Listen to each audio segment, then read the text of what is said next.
One, John Kerry is prepared to do away with the Constitution. You see, free speech, it stands in the way, not of democracy, but of power. Plus, RFK lays out the three things you have to understand, the three things that are inevitable when it comes to the government. Off the rails with Pete Hegseth. 2, three things to watch for in the vice presidential debate. Will we see jazz hands from Tim Walz? Will we see real debate from J.D. Vance? 3, celebrity deaths seem to come in threes. Pete Rose, Dikembe Mutombo, Chris Christopherson.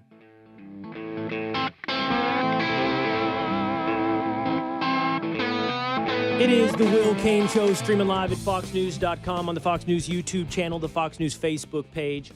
Always on demand by simply subscribing to the Will Cain Show on YouTube. Jump into the comments section, become a part of the show, become a member of the Willisha. If you're listening on terrestrial radio in some north of a dozen markets across this country, just go over to Apple or Spotify, hit subscribe, and you can hang out with the Will Cain Show whenever you like.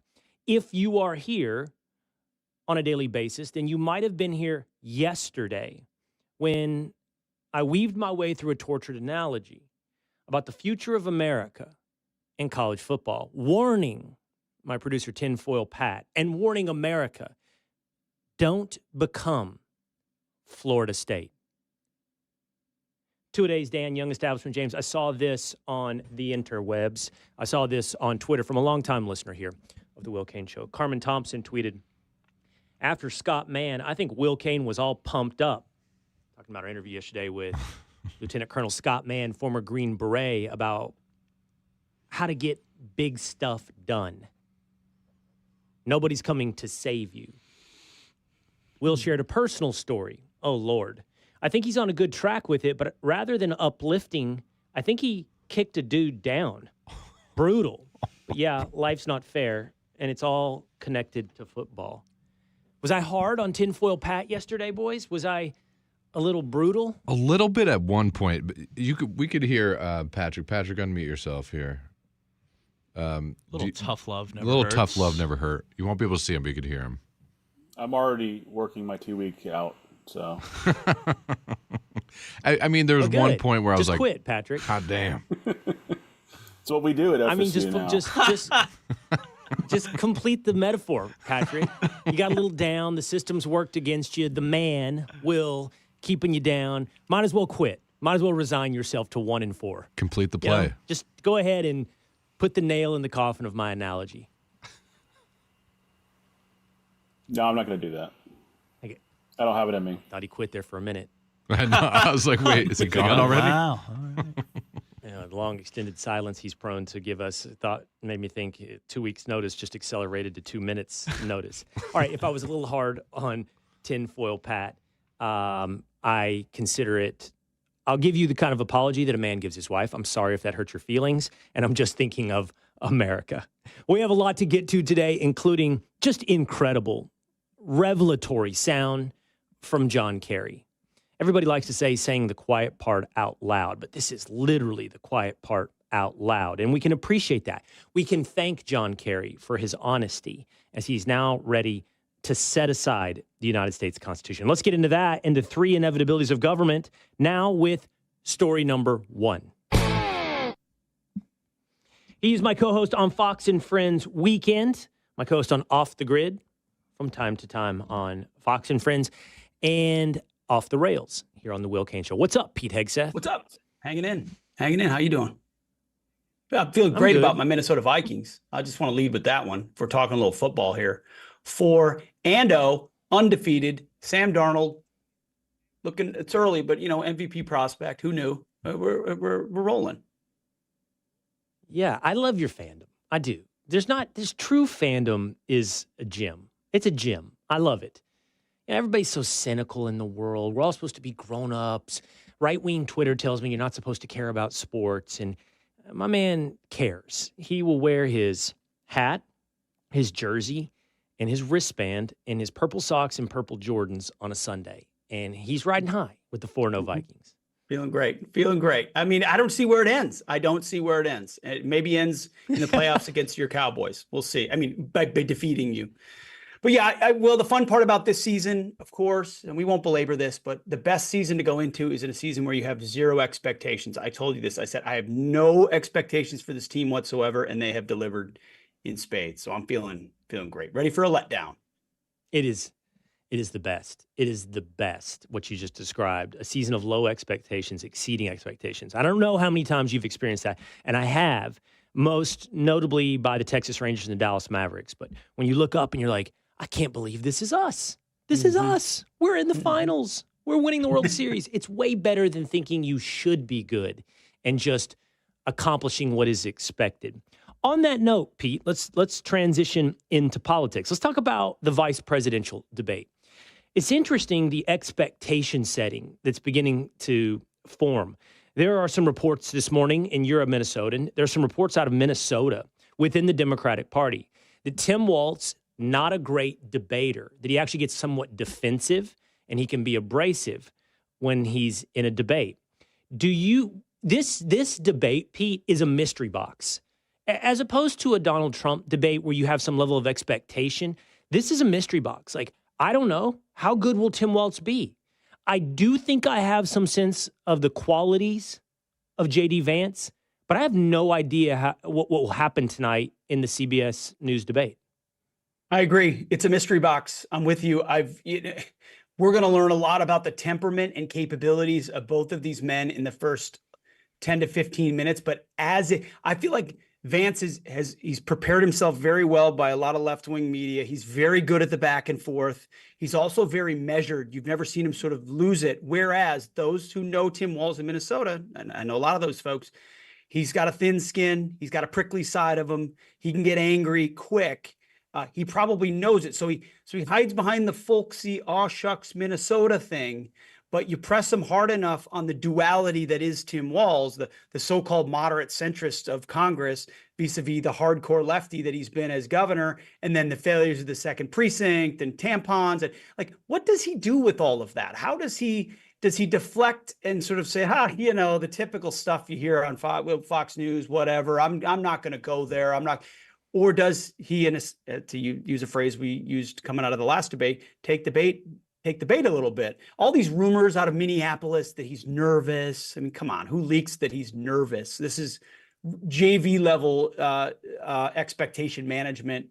Yeah, this won't, I think, have much consequence. It's really just, it'll be interesting to analyze for observers. I don't know. I mean, I guess on the margins, if Tim Walz really does poorly, it could have an impact. But I think I'm not worried about Vance one bit. I think he showed that he's real steady, and I think that'll show up tonight. Yeah, I think this is also different from the last two Trump debates, Joe Biden and Kamala Harris, where he was coached appropriately to not come off as abrasive and therefore to blunt his attack. And I think it probably serves J.D. Vance, and I think he has shown the ability to do this, as you point out, on the, for example, Sunday morning shows, to attack, but do so respectfully. And he should do so if there's any sense that he could rattle the cage of Tim Walz. It got me thinking, I actually also believe that J.D. Vance has exponentially more upside because despite the expectation management, J.D. Vance goes into this debate with an upside-down approval rating. Most of the approval ratings that I've seen have him at 39% approval, something like 52% disapproval. Now, I think largely, Pete, that is a product of creation. He is a narrative in people's minds about the cat lady. He's a product of clips that people have come across, but I don't think they've come across J.D. Vance with extended exposure. And he has an opportunity for extended exposure to show what he's done on those Sunday shows. And I think that J.D. Vance is a good debater. You know, that would be an interesting conversation. Like, I've spent a good portion of my life in the realm of debate, and I do feel like I have a pretty good sense of what it takes to be a good debater. And my gut is, like, if you're drafting debaters, if this were an NFL draft of debaters, I think J.D. Vance would be a first-round pick. I think he would be a real high-quality debater. Yes, because you're right. His approval rating numbers are a product of an initial artillery assault from the left on everything they had in opposition research, and they baked it in and they drilled it in. And he's had to dig out from underneath that from the beginning. I think there is a lot of upside potential. He has a good demeanor in the way his posture and demeanor is measured, but his words are not. He's not a hedger. He's willing to throw haymakers so that'll be interesting to watch Walz respond to when a very measured J.D. Vance, calls him weird or tampon Tim or whatever, points out the precinct burning or the COVID nonsense, any number of those things in a way that, the measured approach that he takes where he doesn't get his ire up. Will Walz take that? We'll see. People don't really know Walz either. They know the caricature of Walz, the coach Walz that's been spun and sold. So I think if that cracks and he shows something else, that could hurt him. But again, I don't think it matters much. I think it'll be good sport. But I think the last debate, the vice presidential debate that probably mattered, when I kind of look back on some of this, because I'm doing a show for Fox Nation tonight. Folks should check it out. Before and after here in Nashville with some Nashville folks, is probably Biden Palin in 2008, because everyone wanted to know who Sarah Palin was. And so they showed up to watch Obama's VP debate McCain's VP choice in Palin. And that was probably the most consequential. Just think it back. But this isn't that. Let's go ahead and do this draft, Pete. If we were drafting debaters. Now, here's the thing. I think modern social media has blunted debate. Debate has always had a measure of performance. But I think social media has heightened performance and lessened actual debate. And I am a firm believer, again, if this were a professional sports team and I were the general manager or the coach, the biggest trait that I'm looking for in a debater is the skill of listening. Listening is key to a debate. You have to hear what they're saying, and then you can counterpunch what they have to say. Now, in the process, you have to ask yourself, am I undercutting them? Am I winning? Because for being real, performance is a path to winning. Mm-hmm. But for me, for sure. I'm going to say this. Stephen A. Smith is a very good debater. That does not mean that I think Stephen A. Smith wins debates. I don't think he's 162-0. What I mean by that is I do know for a fact that he listens now, but he also has a huge component of performance. And it almost works like this. His opening salvo, his opening argument is performance. But I would come in, I remember Joe Tessitore saying, Cain, you're a counterpuncher. You bob, you weave, you slip. And I would come out throwing the haymaker at him. His initial thing is at the audience. My initial punch was at his nose. And he's now shocked a little bit, and he's listening. I can see his demeanor change, and he's listening. And now we're in an interesting debate because he's thinking on his feet. I think Vance listens. I think he thinks on his feet. I think Vivek is a pretty good debater, and I think he's a better debater when he's not performing. Yep. I think Ben Shapiro is a great debater. And I'm really fascinated, Pete. I got sucked into, because I saw it on social media, but there's this show on YouTube called Surrounded, and I saw Charlie Kirk, and Charlie's pretty good at it. I think Charlie's a good debater. I don't know that he's 100% in the class of the guys that I just mentioned, but he's surrounded by 20 liberals, and he takes them on like a 2-minute clock, which is a fascinating format. And they get voted out by their fellow libs. So if the fellow libs don't like the argument that you're making, they're out, someone else is in, and you go back and forth with Charlie Kirk. It's not just Charlie, by the way, they run other people in there. Who do you like? Who would you draft as your debater? This is not just, I'm not going to complicate this unnecessarily, but in a debate for vice president or for president, because there's a lot of different debates. You could have an academic debate. You could have, what are we debating here? No, I want to go broader. And I'm glad that you actually asked that question. You broadened it, because I need to think about others. Because it can't be too academic, Pete. There is a component of performance that is necessary to command attention. There was a thing called IQ. Yeah, hold on real quick. There's a thing called IQ squared. I used to watch that. Do it at all these colleges. I've done it once. And it would get, you've done IQ squared? In format, Pete, I really like it. It would, let's just for it would maybe be Malcolm Gladwell and somebody else on the same side of an issue against Matt Taibbi and another person on his side of the issue. And what I love what they did with these IQ squared debates is they had the audience, the in-person audience, vote on the resolution, right? How do you feel? Yes. And you'd vote, and you'd see, okay, 60% of the audience agrees that free speech should be protected.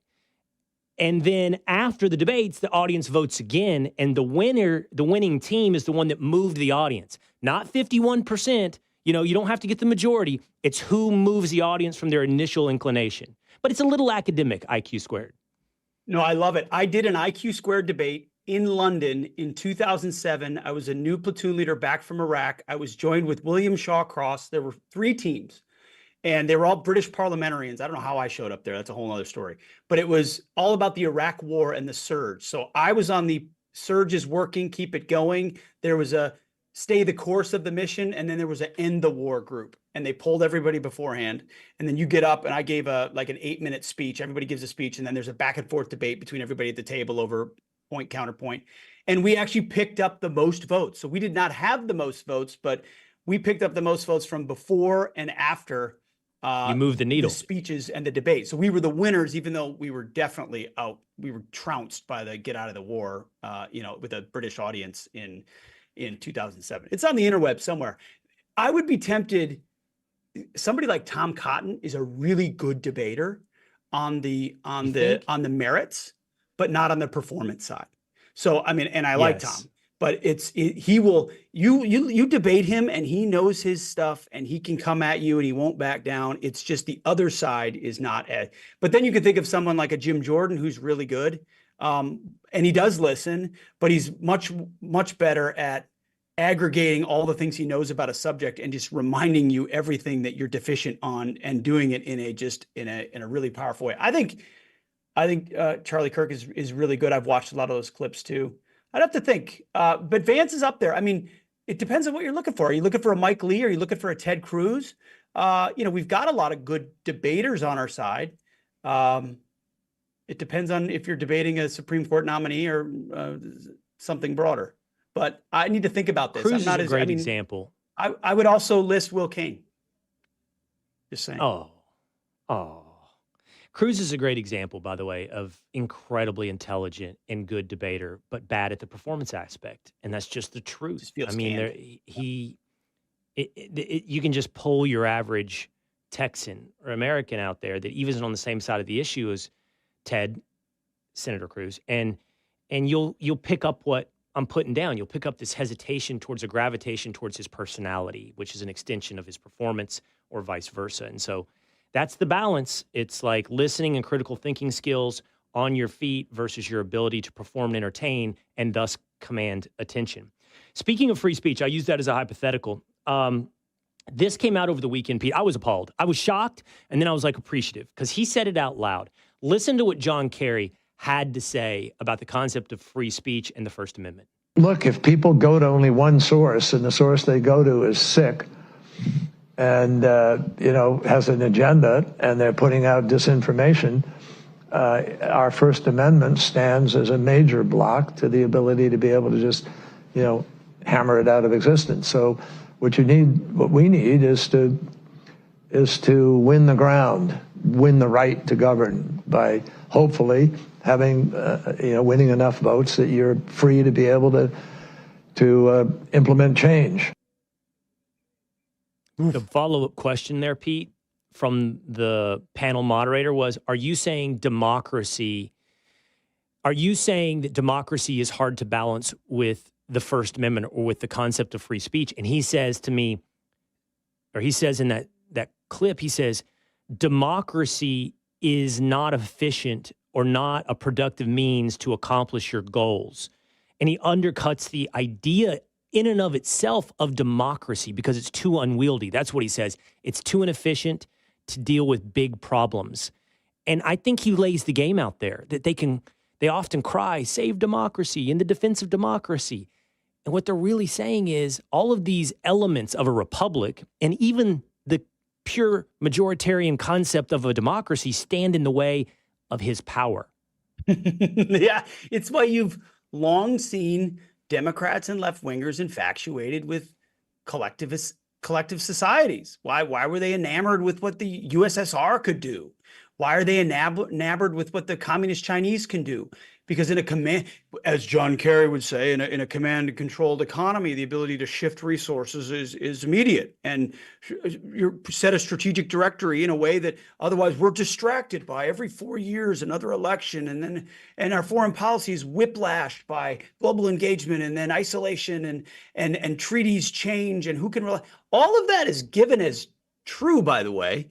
However, I would first of all I would lay the blame on the left and Democrats who have decided they hate the foundational aspects of our American republic, and as a result end up whiplashing the world with a different America every 4 years as we lurch further and further to the left. So the blame lies, I believe, with them. Now, not only there, because engagement and left wing and interventionism has the spectrum on that has shifted a lot, but this is exactly who they are. This is every other modern left-wing party in the world except in America because of the First Amendment. Where the First Amendment does not guard us, they have already encroached on your ability to speak, because that was probably, amongst other things, the most radical aspect of what our founders said, which is no one else can restrict your speech at all. And because they saw what happened when the Crown was able to do that. So they would end the filibuster and amend the First Amendment in a second if they could, with a bunch of caveats around mis and disinformation. And you know who he was talking about there. I don't even have to hear the clip. I'm sure he was talking about Fox News. Like, if they could defeat Fox News, they would. It's been just like Rush Limbaugh. They were trying to kick him off the air on the fairness doctrine, just like they would with Fox if they could. We're the one place that disrupts their overwhelming narrative, and they hate it, and they don't care about the First Amendment. Well, no, they don't care about the First Amendment at all. Fox News or X. And I would say I want to take a moment to extend or X some appreciation to John Kerry, and I want to laud his honesty and his accuracy. What I mean by that is he is being honest. He is saying that he has an antagonistic approach, not just to the First Amendment, but admittedly as well toward democracy. He believes in, as you pointed out, an efficient management concept of government, that government should be, and it's his vision, I believe, I truly believe he believes he's the right guy to be the McKinsey Consulting efficient manager of the United States of America.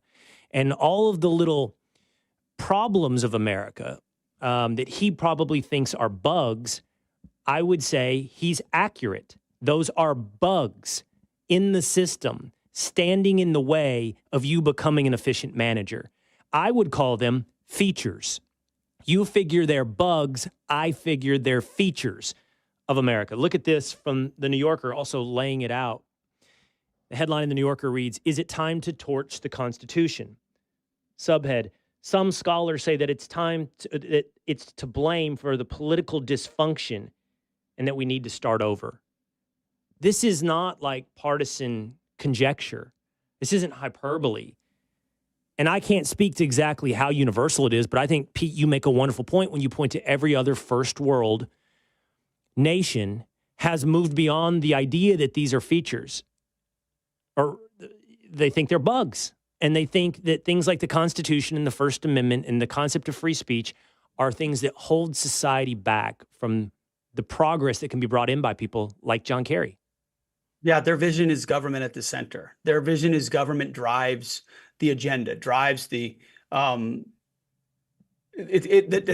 view of society is looked at through a government lens. And it just was never been the case in America. The idea was a small, limited government effectively meant to protect the rights given to you by God. That is a radical view vis-a-vis how human history has looked at the role of government, and certainly how the left looks at role of government. That's what makes us so special. That's what we're fighting for. And it's an ingredient that's hard to describe when you're running against people who are telling you what the government will do for you, as opposed to how the government is supposed to get out of your way and let you do you, let's do that.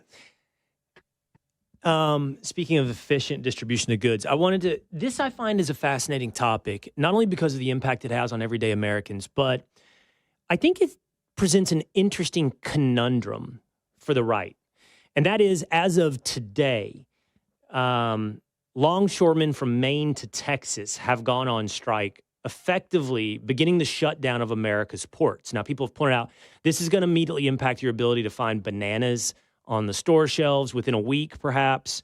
You're going to have trouble finding cars on the lot for sale.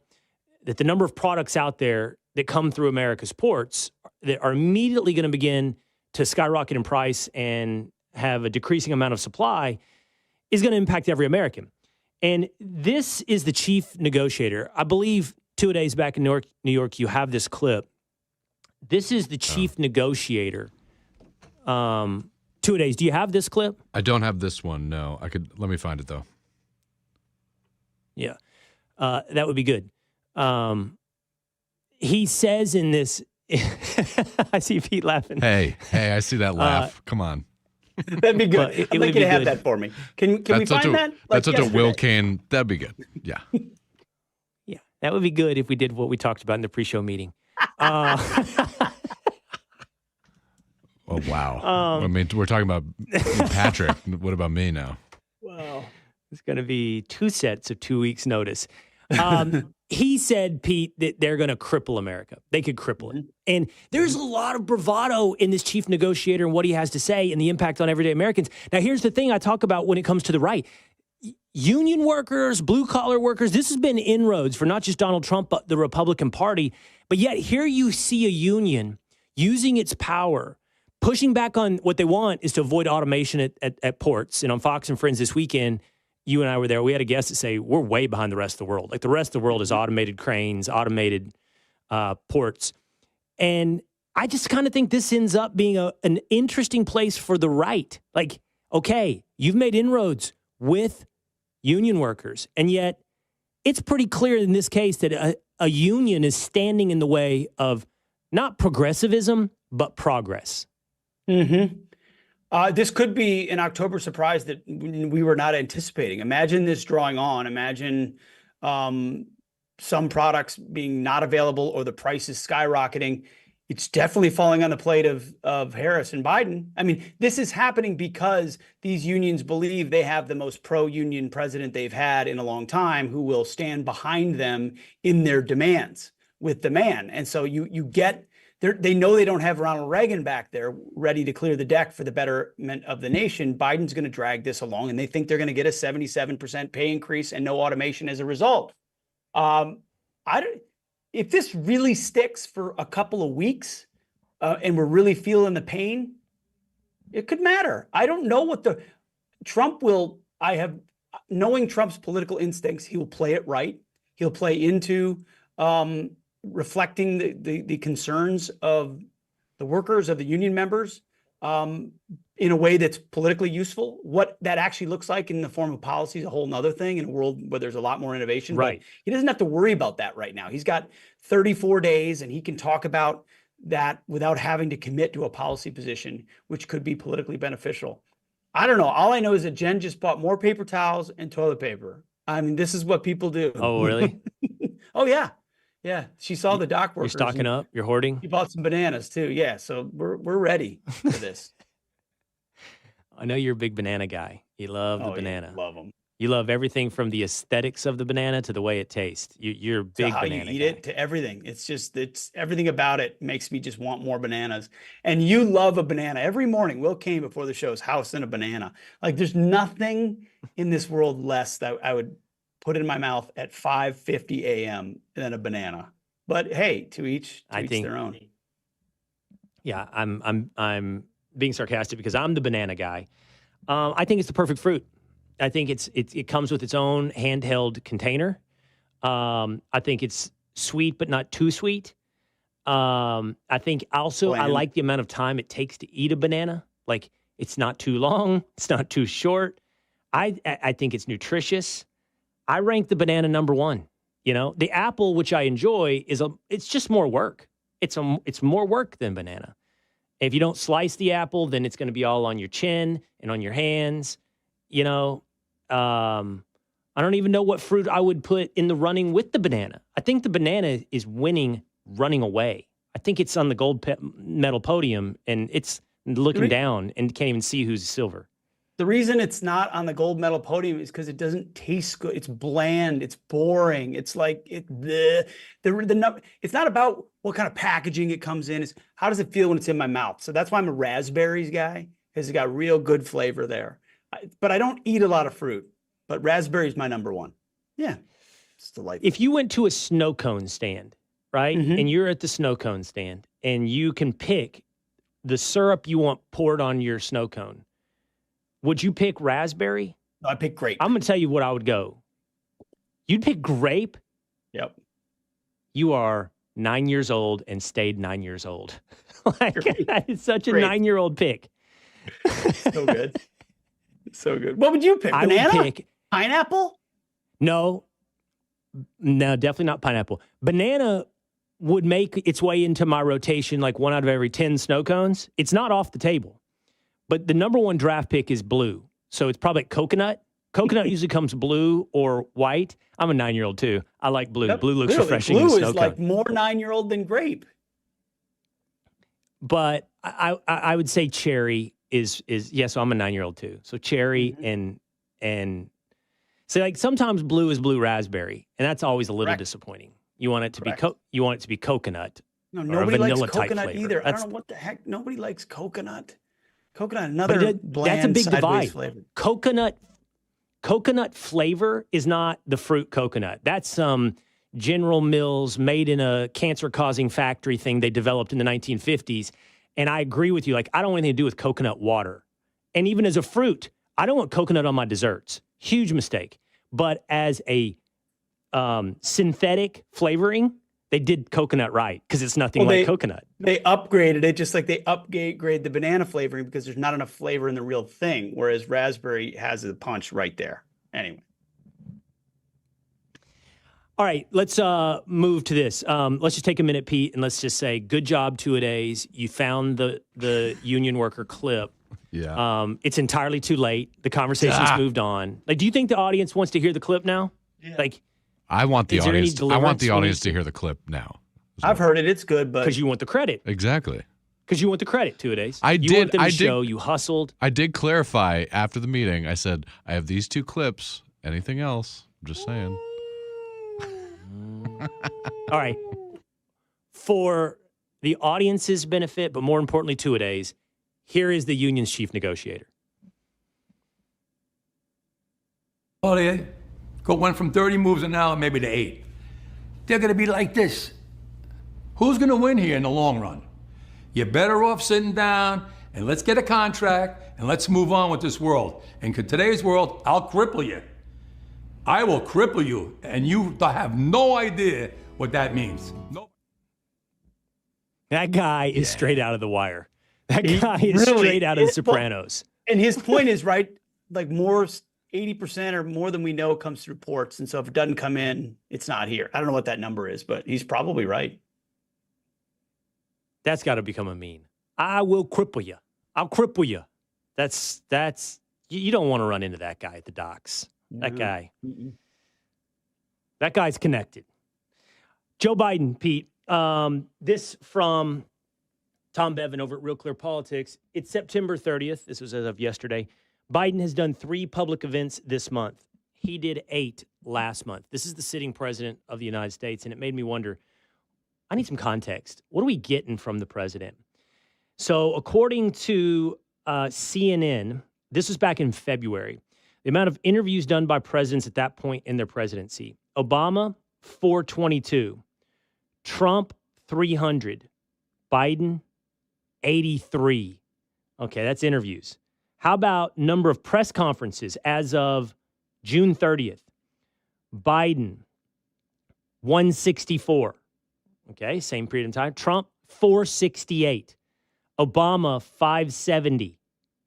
Bush, 248. Clinton, 310. On and on. Biden, by far the lowest. Joe Biden pops up here and there, Pete. But this is the sitting president of the United States that no one is paying attention to. Like, He's not anywhere much to be found besides Rehoboth Beach. And no one cares. No one's paying attention to it because it's all about the person running for president or the two people running for president. Trump, Harris. The sitting president of the United States has disappeared, Pete. I thought about that just yesterday. I mean, the gig is up. The whole thing was a sham. Now that he doesn't have to run, they're not even trying to pretend. They're not pretending, and we're not pretending.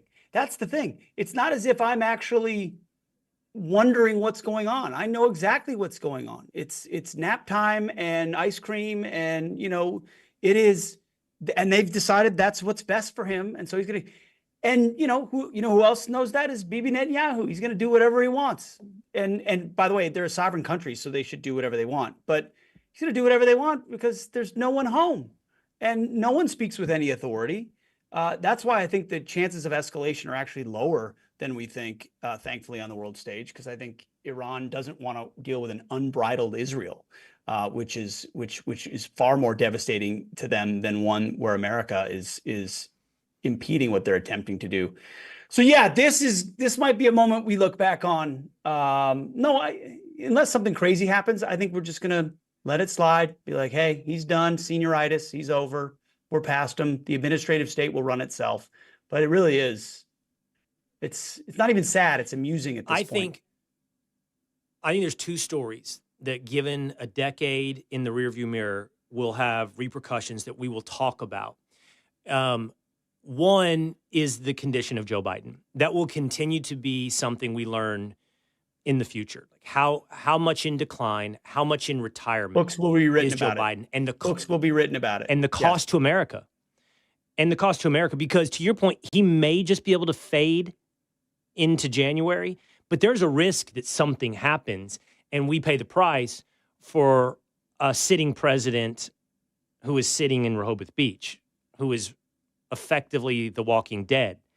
And that will be a huge story that we'll see the repercussions of over a decade. The other, by the way, is, I think, illegal immigration, the number of not just criminals, but potential terrorists who have made their way into this country. And that I don't know that we'll ever suffer an October 7th style attack in America, but I do think that we're running a risk of that threat already present in the streets and cities of America.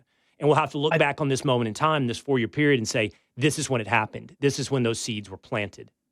Yep, I would agree. I would only add a third, which is the transing of kids and the fallout of that 10 years from now and who that points at.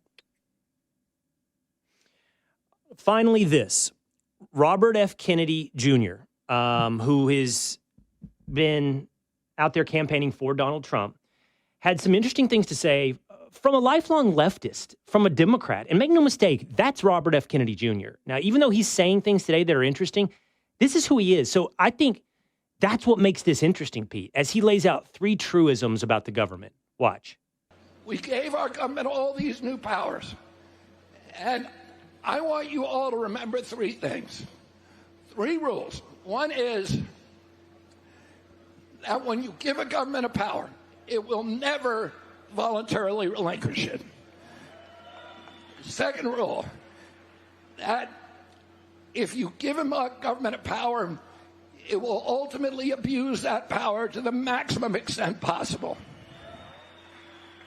And the third rule is that nobody ever complied their way out of totalitarianism. Those are true. I mean, unassailably, unquestionably true. I would love to hear the counterpoint. And I know we have people in the comment section on YouTube and Facebook who watch and listen to the Will Cain Show who do not agree with Will Cain. So I would love to hear the rebuttal to those 3 truisms. And Pete, it's coming from RFK Jr. Yeah, I mean, you can understand his skepticism of government given his family history. I mean, the first 2 I've heard before at some level, this idea that both of them, Reagan said that the closest thing to eternal life is a government program. This idea that once you give it something, you're never going to voluntarily give it away. And the second one is they'll abuse any power they can to the maximum extent possible. True. But this idea that you could comply your way out of totalitarianism, that's, this guy, he's talking about that through the lens of COVID. He's talking about that through the lens of the First Amendment. ultimately you're going to run cross sideways on something they don't like because they're hell-bent on control. I think that message resonates. I hope it resonates with people who are on the fence about which way to go, because it's clear where the blame lies when you point to who wants to expand. You got one side that wants to end and defund the Department of Education and return it back to the states. And then you have another that would like to federalize everything and get rid of the filibuster. All right, I'm going to let him get back to haying, putting hay in the barn. He spends his Monday through Friday working the farm. Did you get a lot of rain? Did the creeks rise in Middle Tennessee? They did, and it's been a drought for 2 months, so it was welcome rain here. Like, I say that sheepishly because so many other people got pounded, but it was a very manageable amount of rain here. But you go west out toward Knoxville and stuff, it's pretty dicey. Yeah. All right, I'll let him go work the farms, and I appreciate you Good to see doing you, brother. Off the Rails here on the Will Cain Show. Pete Hegseth, thank you, man. Speaking of that, I know he's in Middle Tennessee, and I know he has a creek that runs by his house. I spent some time, I've been trying to get context of everything going on. I don't know, I'm just a big context guy. I feel lost if I'm banging around in the forest running into trees. So I spent time on maps this morning looking at Asheville and Black Mountain, Grandfather Mountain. I had a viewer, a listener, email in talking to us about Grandfather Mountain and a lot of these support communities around Asheville that work tourism. And, this whole area that we're talking about, we're seeing this in, just as you probably know, and I just need to teach myself, deep in the Smoky Mountains, Blue Ridge Mountains, so carved up with rivers and creeks and streams running in there. I'm forgetting all the names of them, but I looked at it. It's like 2 rivers and multiple creeks and streams running into Asheville. And by the way, all which seem to intersect and converge kind of around downtown. So then you can see if you dump 3 feet of water on an area, the creeks rise, the rivers rise, the groundwater runs off, and now you're talking about massive underwater towns flooding. And by the way, the pace of the water just washing away so much. Just horrible, horrible stuff out there in South Carolina, Eastern Tennessee, and most notably Western Kentucky. All right, I have your comments about what to expect tonight in the vice presidential debate. So I'm going to lay out for you the 3 things to watch for tonight as the 2 candidates for vice president face off next on the Will Cain Show.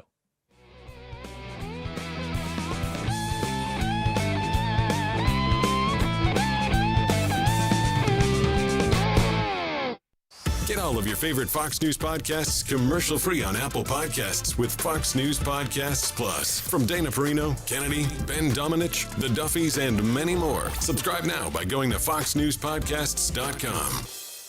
The Fox News Rundown, a contrast of perspectives you won't hear anywhere else. Your daily dose of news twice a day. Featuring insight from top newsmakers, reporters, and Fox News contributors. Listen and subscribe now by going to foxnewspodcasts.com. We've heard from the candidates. Now it's time for their running mates to have their say. Vance, Walz, the CBS Vice Presidential Debate simulcast on Fox News Radio with Democracy 24 pre- and post-debate reporting and analysis. Hosted by Jared Halpern and Jessica Rosenthal. The CBS Vice Presidential Debate simulcast on Fox News Radio. Listen tonight starting at 8 p.m. Eastern at foxnewsradio.com and on the Fox News app. America is listening. The world of business moves fast. Stay on top of it with the Fox Business Rundown. Every Monday and Friday, Fox Business reporters, anchors, and hosts will bring you beneath the stock market speculation and boardroom drama to tell you about the biggest business stories of today. Whether you're on Main Street or Wall Street, Fox Business is invested in you. Listen to the Fox Business Rundown every Monday and Friday at foxbusinesspodcasts.com, Apple, Spotify, or wherever you download your favorite podcasts.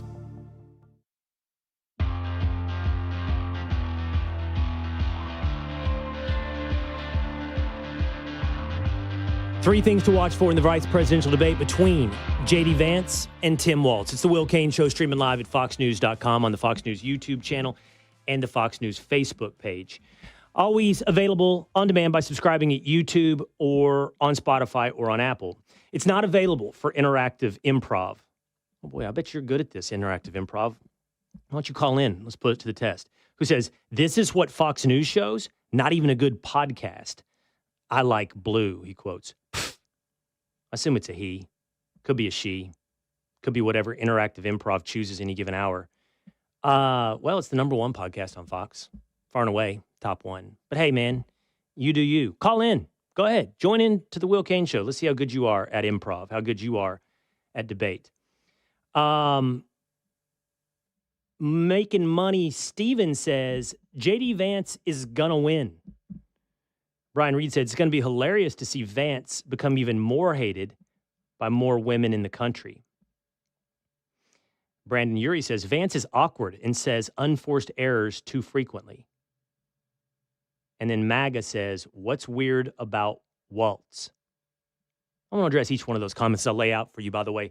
The 3 things to watch for in tonight's debate. Number 1, Tim Walz, his jazz hands and his flair.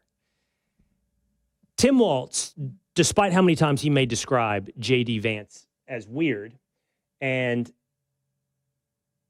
as Brandon Urie on YouTube says, Vance is awkward, Tim Walz is about the most awkward and weird dude that I can imagine. I never saw a single coach. Not that I have. Well, you know what? I've been around a lot. High school sports, college sports, involved in professional sports, working 5 years at ESPN, interacting with a lot of coaches. I've never seen one with jazz hands and high stepper kicks. Never seen it, okay? Something's off, and I'm just telling you the way that it is. Something's off with Tim Walz. So I want to see how he comes prancing out tonight. You know, hands waving in the air, awkward angles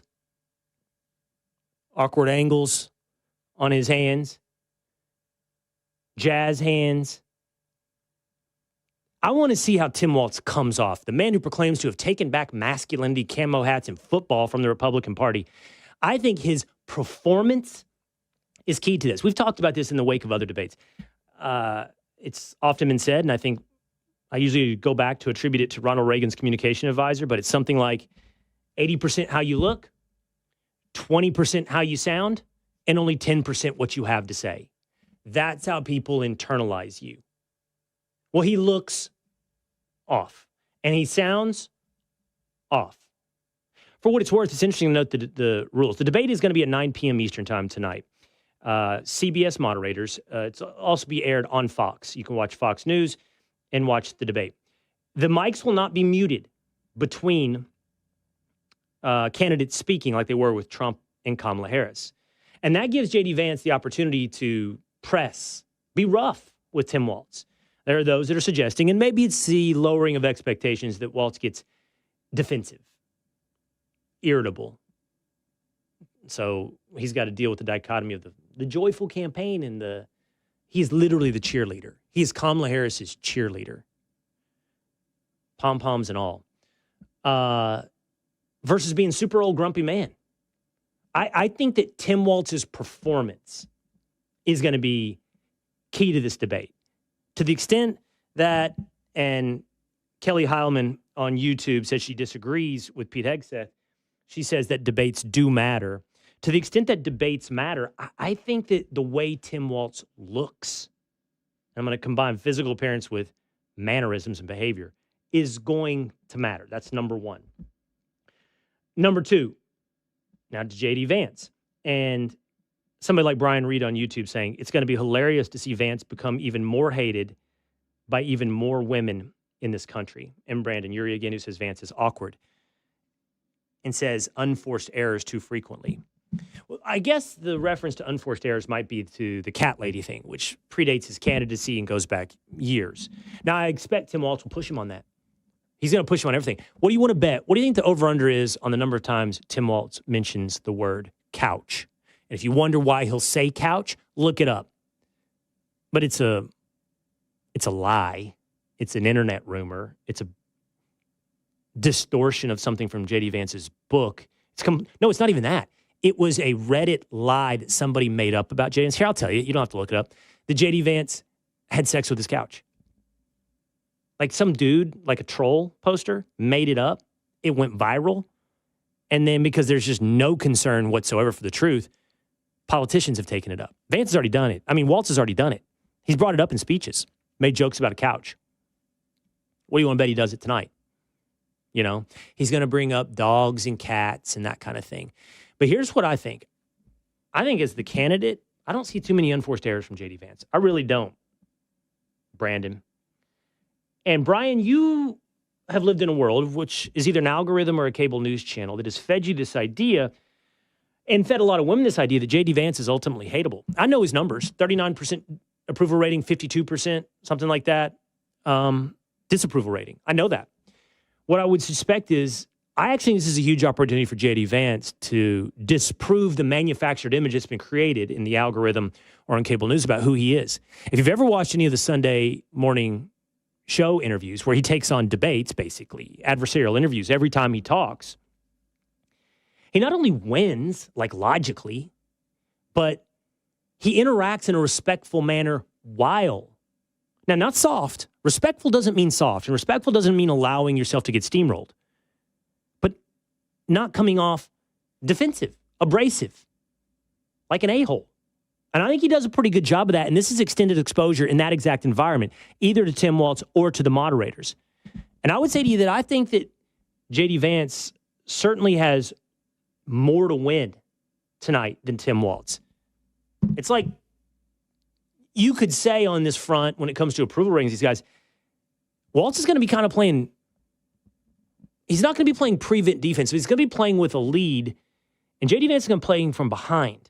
But J.D. Vance has the ball and can advance, and I think he's going to, if not score a touchdown, he's going to put himself in scoring position here in this debate. I don't know if the football coach can keep up with that. His eyes may have been on the sidelines as he was envisioning himself a Dallas Cowboy cheerleader.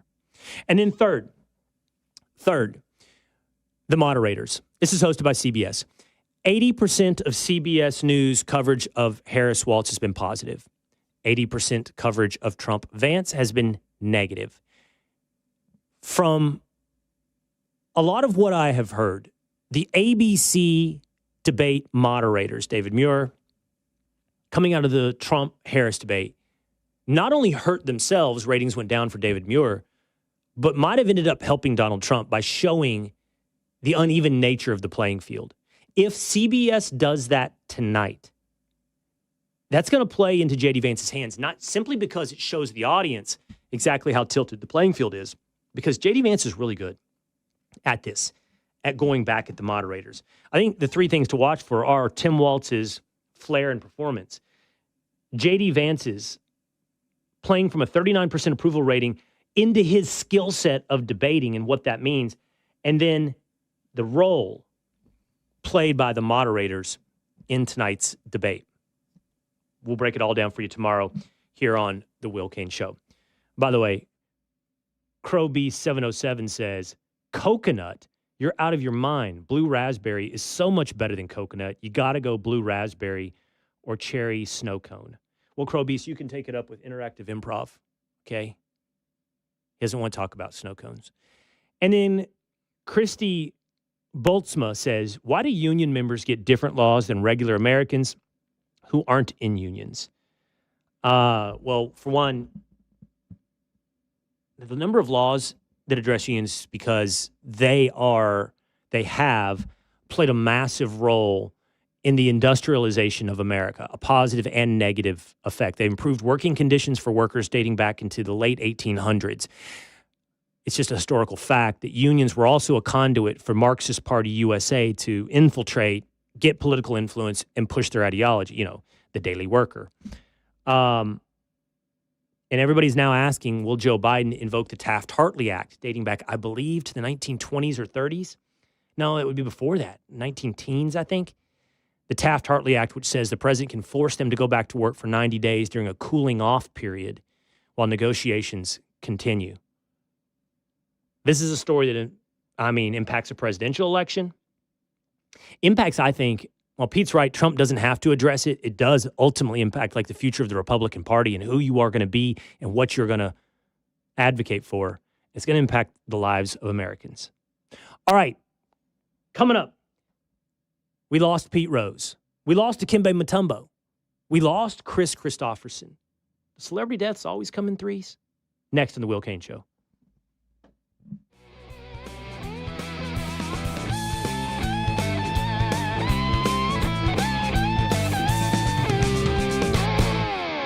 It's time to take the quiz. 5 questions, 5 minutes a day, 5 days a week. History, pop culture, science, sports, civics. How much do you know? Let's find out. Who was the first person to walk on the moon? Jackson or something? Neil Armstrong. Take the quiz every weekday at thequiz.fox and then listen to the quiz podcast to find out how you did. Play, share, and of course, listen to the quiz right now at thequiz.fox.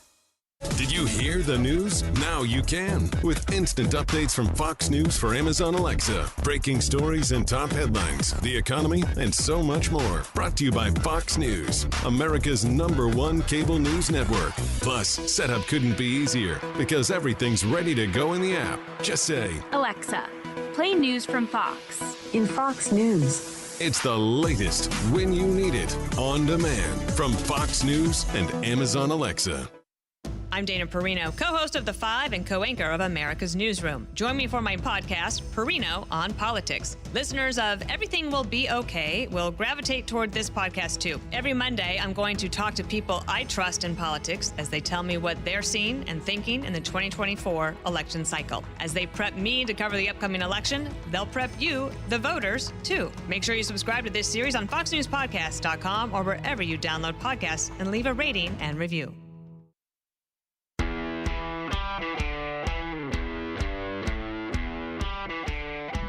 Breaking news.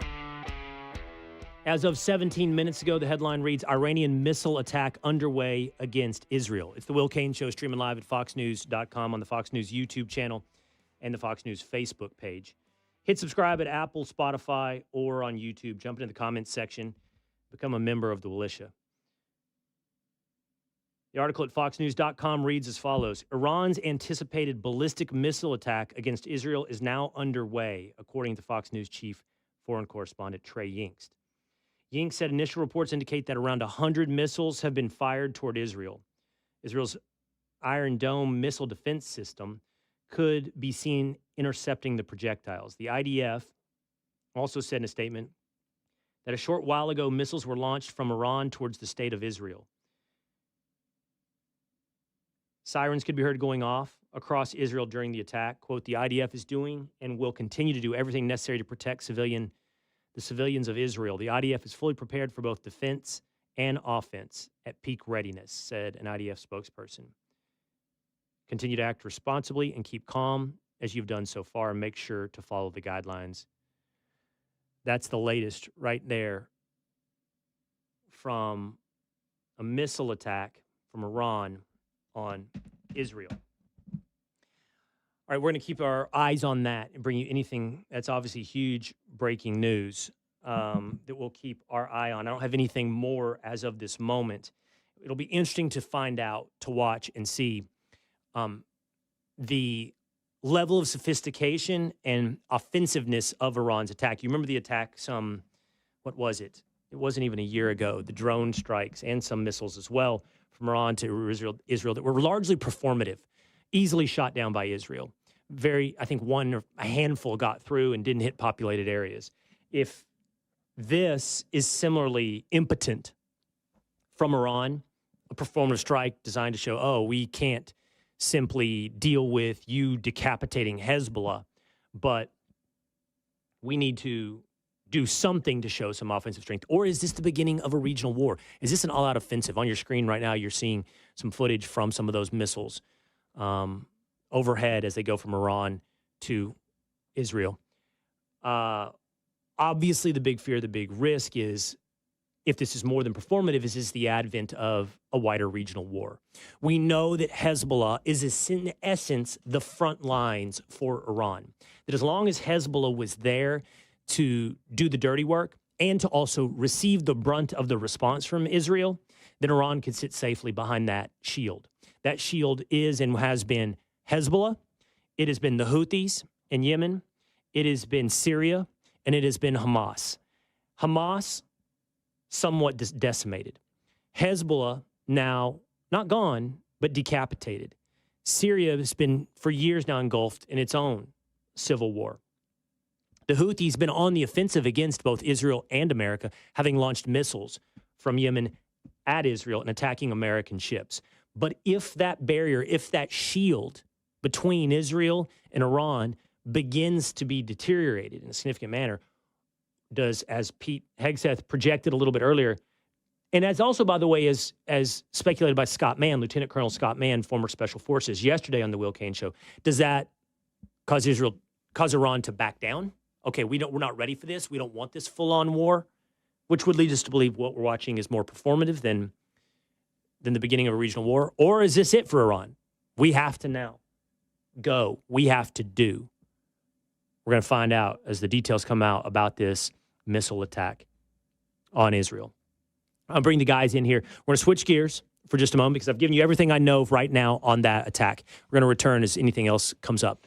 So yesterday, Pete Rose died.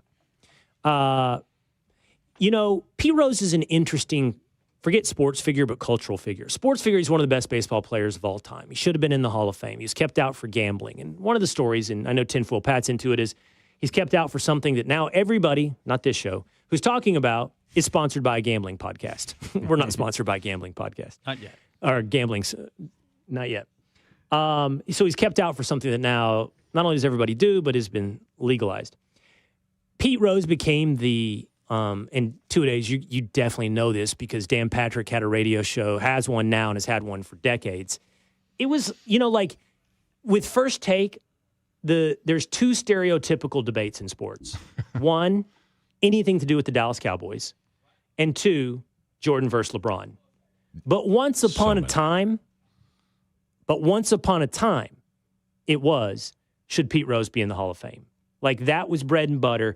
If there's nothing else to talk about in sports, go back to, should Pete Rose be in the Hall of Fame? And because of that, I've told you guys this in the past, if there are stories that feel like they're on a loop for me, I tune out. Yeah. And so I never invested in, should Pete Rose be in the Hall of Fame? I just never. It's like I have the the opposite effect. Somebody, they say you got to hammer a message over and over and over for it to break through. If I get hammered too many times, I recoil away. I don't want anything to do with it. It's a moot point anyways because, yes, he should be in the Hall of Fame, but the people who are voting on it we're never going to put him in there. So it doesn't even matter talking about it because it's not going to happen, never will happen. But, yes, he should be. Everyone knows that. Well, he was the third. And so this weird thing, like, do celebrities die in threes? Mm-hmm. So on Sunday night, I was told that on Saturday, I believe it was, Chris Christopherson died. Now, Chris Christopherson is a star in my world, right? Same. James, do you know who he is? Did you know before I put it in the text chain? Had you ever heard of Chris Christopherson? No, I asked my roommates too. They didn't know him either. They're country guys. Have you ever heard of the song "Me and Bobby McGee"? I have no idea who Bobby McGee is. Oh my God. Have you ever heard of Janis Joplin? Yeah. That was not a confident yeah. That was a yeah. That was a yes. That was I've heard of her. What is Janis Joplin's most famous song? He's not going to know. Just connect the dots, man. Well, yeah, it's like I'm painting by number. Was she I'm painting by numbers here for you. Was she one of the exes from All My Exes Live in Texas? No. He tried to get himself out with a joke. Yep. Her song is "Me and Bobby McGee." Okay. Which is an excellent song, James. You should go listen to it. And it would. More than your George Strait joke. But it holds up, by the way. I have confidence that it's a recommendation that you'll hear that and you're like, oh, this is an awesome song. Mm-hmm. But it was written by Chris Christopherson. James, have you ever heard of the Highwomen? That sounds familiar. Not the ones in Brooklyn. Pat, have you heard of the Highwaymen? Of course. Patrick, have you heard of the Highwaymen? Yes. You do? Yeah. So I don't have to test you. You can name the 4 Highwaymen. Yes. I literally just did this a couple days ago. Okay, name the 4 Highwaymen. Johnny Cash, Chris Christopherson, Willie Nelson, and then I messed this one up. I said, because I keep mixing up the last one. I can't, dadgummit, now I'm blanking. I said Merle Haggard, but it's not him. So you can't. I could do this the other day. I did it. He's my favorite one of the four. I know. He's great. Yeah, I'm blanking now, and now I look stupid on It on is, national TV. drum roll, Waylon Jennings. Waylon Jennings, yes. That's the Highwayman. And James, I'd recommend you go check out that song as well. So, by the way, I thought I you were was saying, a Highwayman. I thought you were saying the Highwomen, which is Well, also a super group. Because your Texas The accent. Highwomen? Yeah, Yeah. that's a super group. I thought you were saying that. The what? The I've never heard Highwomen. of The Highwaymen. The That's why I Highwomen. said Brooklyn The after you said Highwayman. High Woman. I was like, Yeah, oh, we were thinking you were saying the Highwomen. Highwomen. What is Yeah, I that? don't know. There's a lot I of have them. a feeling it didn't. I have a feeling it didn't change anything. If I had said the Highwaymen, James would not have known. I could have that- gotten the cash. Highwaymen. Well, Chris Christopherson is a country singer. He didn't reach the level of fame that those other three guys did, but he's also an actor. He was in the 70s. He was in a movie called A Star Is Born with Barbra Streisand. It was remade, obviously. Do you know that movie, James? A Star Is Born. Mm-hmm. You know Bradley Cooper, though. Yeah. Yeah. Who's it? No, Dan. What? Stop helping. He knows that. That was going to be already. fun. He was. It's from American Sniper. He was not going to get that. Yeah. Who was in A Star Is Born, James? The modern remake. Angelina Jolie. Nice. Kate Winslet. And Okay. It is Bradley Cooper and Lady Gaga. Oh yeah. From the song. Yes, from the song. Chris Christopherson is the original character there. That might have even been a remake from a movie from the 40s. So that was the fourth one. I'm not positive, but was it really? Yeah, That the was first one was the fourth one? 1930s with Judy Garland. Heard of her. Yeah. Yeah. Well, Christopherson was also in a movie with Mel Gibson called Payback. He's been in a lot of good movies. And to me, and his politics do not align with mine, like I used to answer this question, like, who's the coolest dude ever? Forget his politics. Just like the way he sounds, the way he dresses, the way he kind of carries himself. The answer I think I might still say is Chris Christopherson. Like, he just embodied cool. Go watch like old clips of Chris Christopherson from the 70s and the 80s. He's awesome. So we lost Chris Christopherson on Saturday. On Monday, we lost Dikembe Mutombo. Young. 58? Is that what I read? Very young. Yep. 58. Brain cancer? I think that's what it was. It was. Shocking. Most shocking of these, Dikembe Mutombo. And then, of course, late yesterday, we lost Pete Rose. And so that led us to this. Are we seeing things through the lens of this thing that everyone talks about, celebrities die in threes, or does it really happen? You have some examples, two-a-days. I do. So the biggest one that everyone remembers, Michael Jackson and Farrah Fawcett died on the same day, and it was the day after Ed McMahon died. So those were all three really big ones right in a row within a day of each other. Okay. Then there was another one. Is Michael Jackson the biggest celebrity death of our lifetime? Kobe Yeah. Bryant? Like which one just dominated the news? Well, they literally Michael Jackson. They showed the coverage of his parade of his funeral for days. Michael Jackson. It's the biggest Right. one. All right, what else you have? So in 2016, there's another one. Alan Thicke and Carrie Fisher and George Michael all died in a 10-day span. Alan Thicke is dead? What? Of course, yes. That was a big one because those Sorry. are three really big. Let's give Patrick a moment. Let's give Patrick that's- a moment. You just broke the wow. news to him that we lost Alan Thicke. My bad. I didn't know that. I just you're telling me now for the My first bad, time. buddy. That's rough. But all right. Okay, there's a couple examples. All right, then the other ones get a little 2023, Jimmy Buffett died. Steve Harwell, the lead singer of Smash Mouth, followed soon after. Then Gary Wright, who wrote Dreamweaver, all died within a short amount of time. See, that's the thing. There's no defined amount of time. Exactly. So you That's can what we're kind of gonna go. impose this thing in threes on whatever you want. And Patrick, I think you said it well in the text chain for the show. You said, this is like a Tony Robbins thing. Like when Tony Robbins says, I want you to look at everything in this room that is red and then tell me when you're done. and then he asks you the question, now rattle off everything that's brown. And you can't come up with anything because life's about what you focus on and the frame you put on things. Like, obviously, this isn't real. This is just a frame we're putting on things. I actually looked it up. Right? Finding a pattern in random data is actually called apophenia, is the phenomenon that we think of this. Apophenia? Mm-hmm. So that's what kind of like brings us in. You like all the celebrities dying at 27 years old, Janis Joplin included, to bring it back to the other. I never heard that one. You never heard that one? Oh, it's a big one. Kurt Cobain, No. Jimi Hendrix, Janis Joplin. There's so many. There's young musicians in the 27 Club that have passed away at 27 years old. Was Ronnie Van Zant 27? I don't know, but there's a ton of 29. So it's just like weird coincidences that happen to do with numbers. If Ronnie Van Zant was 27 or 29, I mean, tell me that guy doesn't look like he's in his late 30s to early 40s. Have you guys seen the meme going around about people in high school in the 80s? Yeah. And they all look 35 years old. Aren't they Do actors? people look longer now? Or like, did people age way earlier, 20, 30 years ago? Lindy Man says it's I because swear, look at- we're consuming more water as a society. Oh, yeah. I have a big thing of water every day.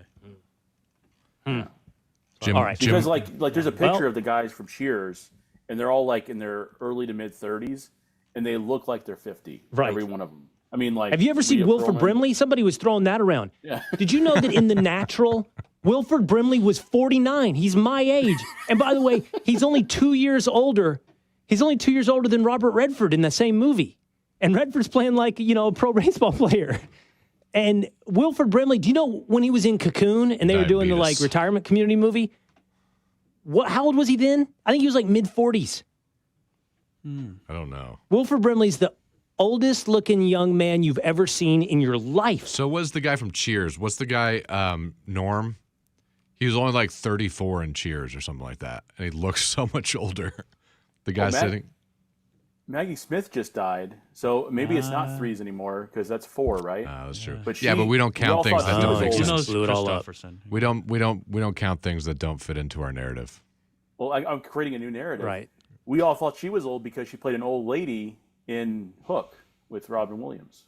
Makeup. And so she's been like 90 for us in our minds for the last 30 years. I kind of thought she had passed away already. Yeah. I just think it's not I think it's a bad sign for society that James not only doesn't know, but mocks the idea that he should know Chris Christopherson. It's bad. It's real bad for America. All right, we're going to leave this one here. By the way, we'll keep you up to date tomorrow. This seems like big news. The Iranian missile attack on Israel. The extent of this we'll keep up throughout the day. You can turn it over you can probably keep it here on your radio dial or turn it over to the Fox News channel. And we'll be watching the vice presidential debate tonight. Break it all down for you tomorrow right here on The Will Cain Show. I'll see you next time.